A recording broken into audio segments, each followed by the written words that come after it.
timo. To jopiny nyalo timo ang'o ka koro duol monego bed ni gayo mibadhi ema samoro chal ka gima kuro.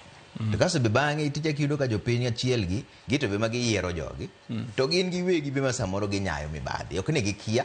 Iyudo ka samoro nitiere jatelo moro ma mibadhi moro mieno to jopiny pod yiero ayiera. To ka giwinjo ni mano jamibadhi to gichak giwuondre ni kendo gichak gibuok. To nyicha ging'eyo. Jopiny nyalo timo ang'o nikech koro gin teko mane ma gin go. Nyaka wawuog oko wapuonj jowa moloyo to yiero. Ing'e ni mibadhi chakre seche moyiero. Manyiso ni wang'eyo ni ng'ato nigi mibadhi to end up to watimore nade wayiere. Kasto kosedhi otimo mibadhi koro maduong' to wachako waringo watimore nade wayuak ni gigwa timore nade gigwa lal.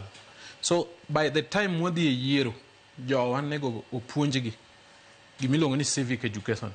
An japuonj, how I wish ni civic education ni obi up to the primary level.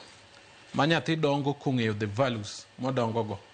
Koro jowa ipuonjo and even the electoral process ni itero gi through.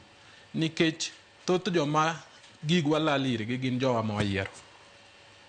Koro how I wish ni seche mwadhi e yiero gi seche mwatimo civic education to wapuonj jowa clearly.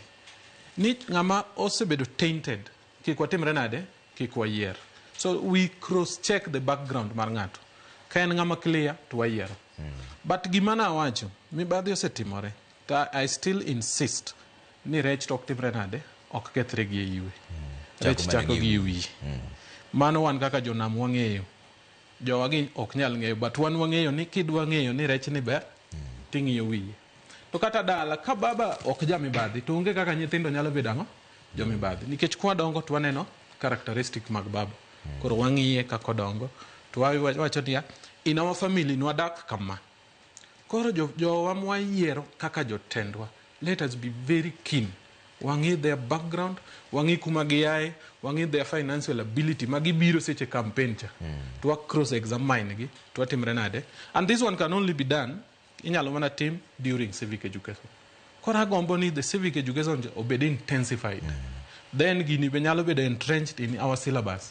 Koro kadhi e class ta puonjo nyathi the values mar jatelo. Characteristic mar jatelo monego timruok nade monego yier. Koro nyathi dongo go kamano ma kochopo to ng'eyo sago kora koro ng'eyo ni I was taught this ni jatelo en ng'ama chalo ka. Yes. To Wycliffe ing'e ni in kaka joma nyalo biro dwaro piny mbele kae.